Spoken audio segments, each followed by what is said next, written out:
From the SportsLink studios on the campus of Ball State University in the beautiful Muncie, Indiana, this is SportsLink Stories presented by Victory Honda of Muncie. I'm Charlie Maurer, that's Donnie Harmon. Donnie, great to be with you here in the month of April. We're going to take you from Ball State men's volleyball, Ball State softball. We'll wrap up the gymnastic season as well here on campus. So to say the least, we got a great show. To say this is a loaded slate is a drastic understatement. Charlie, you might laugh today, you might cry, but I can 100% guarantee you're gonna have fun. Yeah, 100%. And a little more informal this month as well. Usually we're downstairs in the virtual set, wearing suit and ties, just two polos. It's gonna be a great show. Absolutely, just a couple of guys chopping it up, talking some sports stories, what it's all about. All right, we'll hear from our stories here after the break, but first let's check in with our sponsor, Victory Honda of Muncie. To catch the best stories in Ball State sports every month, tune in to the award-winning show, SportsLink Stories, presented by Victory Honda of Muncie. Victory Honda of Muncie is proud to support the creative storytellers of Ball State SportsLink. First up on this month's show, we focus on the men's volleyball court, but not on the players, but on the support staff. Specifically, athletic trainer Jason Roberson and his daughter Jocelyn, a manager for the Ball State men's volleyball team. This is Family Energy, produced by Tristan Fluhr and Tyler Klimes. I was a four-sport athlete in high school and in college, and so athletics was a big part of my life. I just didn't want to coach a specific sport, but I really enjoyed weight training. I really enjoyed helping athletes prepare themselves for sport. And so when I fell backwards into this, it was, a love at first sight. It was an amazing thing to do. So I've been here since 2006. Anytime you have a special individual in the department in strength and conditioning, as we do in Coach Robe, it's really like having a fourth coach on staff. Having a dude like that and be able to work alongside with him and so much knowledge and experience, I just feel like he makes me a better person, a better coach. I've been afforded a lot of opportunity when working with Ball State. What has kept me here, though, has been my family. Now, my oldest daughter, Jocelyn, is attending here at Ball State, and my youngest daughter is a junior. Since Jocelyn got to school, she actually interviewed with Coach Donan Cruz about being the manager for the men's volleyball team, and he accepted her, and so she is now one of the managers for the men's volleyball team. I was a three-sport varsity athlete all through high school, and so I needed to stay connected with the team in some way. I needed to keep myself busy. I came to all the volleyball games, and my dad was like, one of the managers are graduating this year, and I could probably get you to talk to Donan, and maybe you get to hang out and try to manage them. And I was like, that would be awesome. And so, yeah, that was kind of how that happened. Jocelyn has been great. Really hard worker, and I think the cool thing about having her a part of the staff too is simply that I know she was raised the right way. We try to make our staff a family, and I don't think you could get any more close to being family than actually having a relative that works in the department.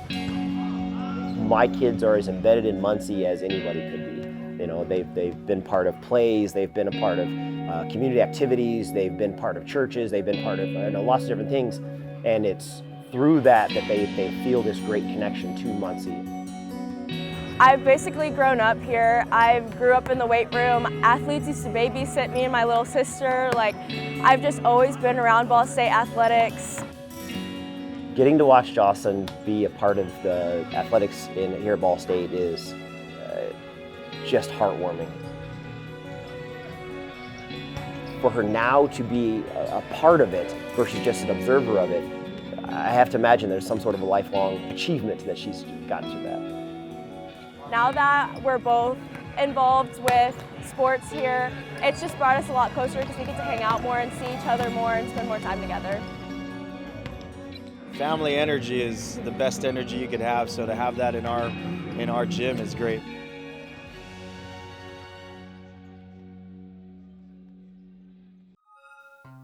What a story there from Tyler and Tristan.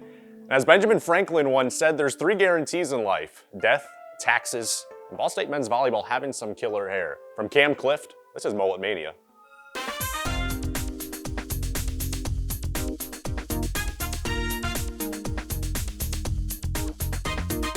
mullet mania in Muncie. It's a real thing. It's been happening for a long time, and it's going to keep going. You see the list right there of mullet madness. It's certainly an image that has been associated with Ball State men's volleyball for a couple of years now. Mullet mania in Muncie. Kind of sounds like a monster jam going on with those big trucks. That could be us on the floor. Monster trucks flying up in the air with our mullets. Helped us jump higher also. I freaking have no clue. When guys showed up, I feel like it was Dyer and Vanis, you know, and Will McPhillips. And then it never, I don't know what that's called, where you show up and then you never leave, but the uninvited guests never left, and it's still on the heads of half of our team. The best hair in volleyball, I think, is Ball State. I mean, we've heard it on the broadcast. People say that we're the All-American hair team.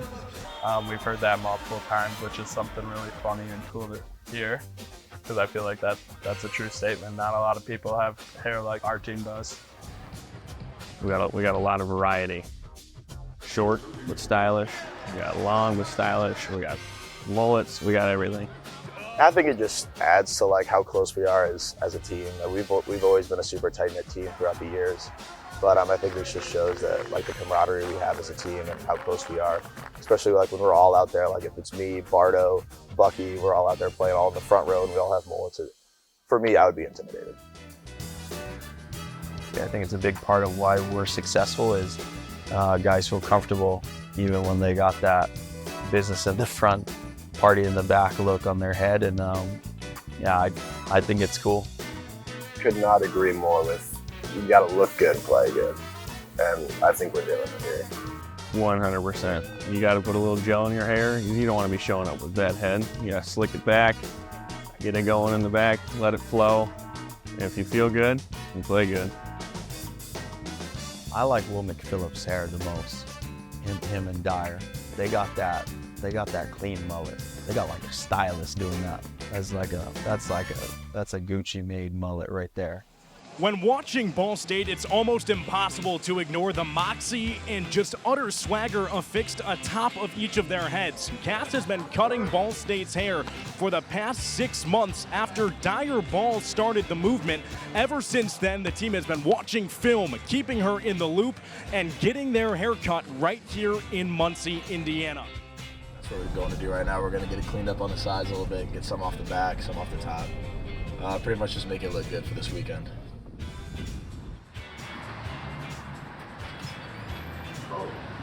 Yeah. And then like for the sides, I'm feeling even a little higher this time. Yeah, usually. Yeah. Not finished. I don't know how to do this. What? Get on the Not for me. I never told you more potato on your leg. No ice cream today, but.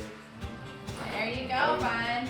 Thank you. Look good, feel good, play good. The better you look, I feel like you get out on the court and you just have like a little aura around you that makes you perform better. Having 5+ mullets at the end of the year on the Ball State men's volleyball team, it just shows that we don't care what others think, and we're here to play our game and have some fun with our mullets. Ball State men's volleyball always showing off the slick hairdos, but now we'll take you over to the softball diamond, where we bring you a story that has been told a little untraditionally. Produced by Dalton Cox and Jackson DiVincenzo, this is the story of McKenna Mulholland. Hi, my name is McKenna Mulholland. I'm a middle infielder junior here at Ball State. I play softball. I am from Oviedo, Florida, and today we're going to be reacting to my social media post. This picture was the championship game. We were playing, I want to say 14U or 16U. That's my dad in the picture. He was also my coach. I vividly remember I was in a pickle between third and home, and I was the winning run. I ended up diving headfirst into home, and it was back and forth, and I was safe, and he was the first person I ran into. He picked me up, and as you can tell, the emotion in that picture, it was a huge game. We ended up going to the championship after this game. He was my biggest fan, but my hardest critic at the same time. That was like the basis of our relationship was built around softball, and it's only grown since then. My freshman year, first game, first play. First play of the game against Purdue, she made a diving grab into the 3-4 hole between first and second base. gloved it, pitched it back. Girl beat it out. She was a left-handed slapper, beat it out by, I mean, it was bang, bang. I knew that something had happened, but my adrenaline was so high and I didn't really think about it until one of my teammates told my trainer. I tore my labrum in my left shoulder for the first time, and it took me about a month to decide to undergo surgery, and then recovered from that. She wasn't going to get a chance to play her freshman year. I had the worry that she might say, you know what, it's not worth it anymore. And then same thing happened last year against Miami. I was going for a ball, a girl kind of came out of nowhere and trucked me. I've had labrum surgery twice. It was just the unknown, just not knowing like what was gonna come for my future, if I was gonna be able to bounce back from the surgery or not. I lost a lot of hope, I would say. I fell into a depression. It was crushing to me to see her and not have the power to do anything for her. I had a lot of anxiety, but that's when I recently connected my relationship back with God and like my faith. And I followed through that and I just kind of trusted him. Faith, I would say that we weren't as consistent as we probably should be, and we've both kind of grown in that area over the last several years. I think where it really started to come into play with her was when she had her shoulder injury and when she had come up here as a freshman. Once I found God, like it's, I can't even describe it. It just calms all the anxieties. I've never felt so freely, whether I'm on or off the field.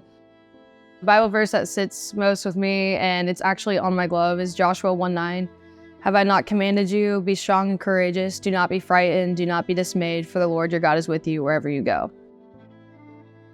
I clung on to that when I was going through my recovery process. Oh, that's Sean.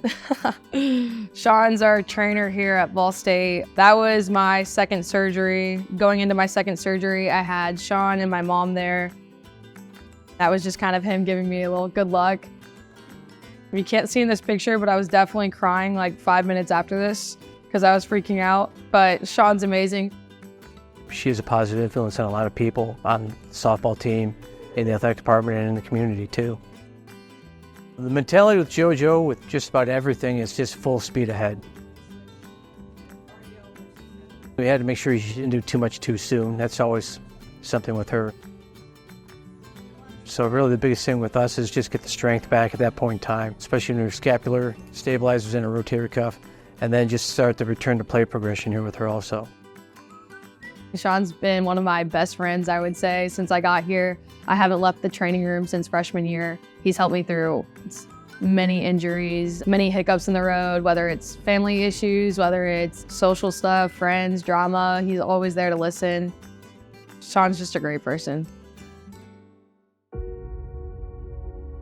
After I'm done playing collegiate softball, I have a few ideas running. I'd like to start a nonprofit with kids with special needs and kind of getting them either started in the gym or into sports. And the Special Olympics is down the road as well. Her legacy, more than anything else, is just the type of person that she is. Her personality, her outgoingness, the way she is there to support her teammates. When people say my name, I'd want them to think of me as selfless, and I want the word resilient to come to mind. I'm proud of her. Dealing with the adversity over the last 2 years, 3 years with the injury and being able to come through that and still be a great teammate, I would just say that I'm proud of her. I'm proud to be her dad. I just want people to know that I'm always there for them and I'll always be rooting them on. If they ever need any help and lend a hand for anything, they know that they can always count on me.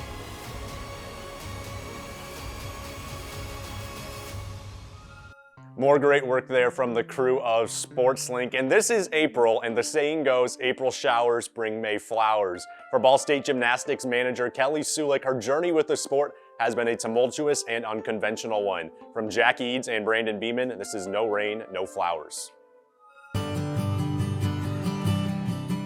Gymnastics growing up was one of my favorite things to do. I loved to flip on the couch. I mean, I got to a point where my parents were like, all right, we got to get her to do something. So they put me in it when I was 4. And from then on, I did what I loved every single day.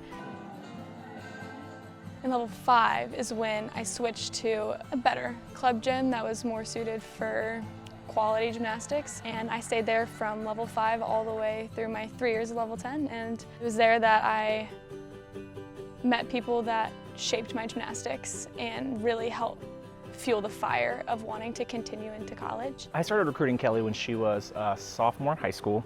I met her at a University of Kentucky camp that I was coaching. They brought me in as a guest coach. And I remember working with Kelly and enjoying the process with her. She was very communicative. She always made eye contact. She asked questions when she wasn't sure. She had a really great bubbly personality. She was always fun to be around.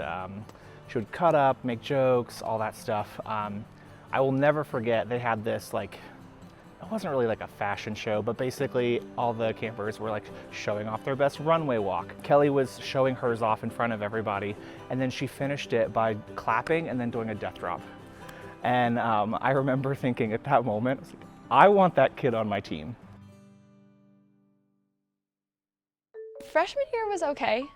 I started really great in the preseason, and then once Thanksgiving rolled around, I kept having this nagging pain in my foot, and I ended up having a stress reaction in my foot, and they said if I had gone any further, my bone probably would have broken and I would have had to get surgery. So at that point in time, it was best for me to step back and just heal a little bit, and at this point it's December and it's go time now for season. The first time I ever competed was at Bowling Green.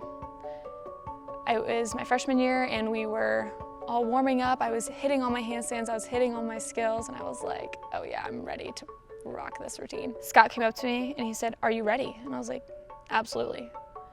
And they put me in, and that is the first time I ever hit my college bar routine in a lineup. And I was so excited and I felt so celebrated by my team, and they knew how much perseverance it took to go from having to sit out in December to competing later in March. Sophomore year, so we had just gotten back from Utah State. I was limited to 2 passes a day, at least at this point in time, 2 passes. And I did 2 double backs. One of them I stepped out of bounds, and I said, Cass, I didn't like that one. Can I please do one more? As I was going through Fluhr that entire day, my Achilles was kind of feeling weird, and it was just like a nagging ache that I was like, oh, this is normal. I've had this before.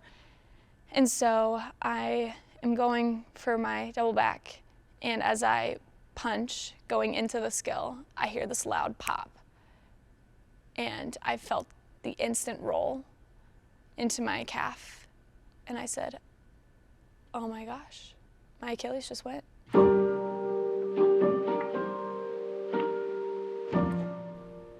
That semester of college, I was dealing with a lot mentally. After I tore my Achilles, I had just had my intake appointment with a psychiatrist here at Ball State. And I was diagnosed with depression, anxiety, and OCD. I left that week with a lot more than a torn Achilles.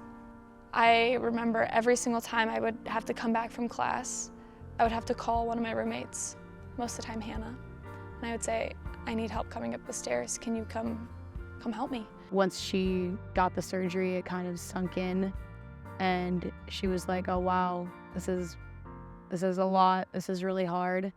But our apartment was kind of like delusional, silly energy for that whole week.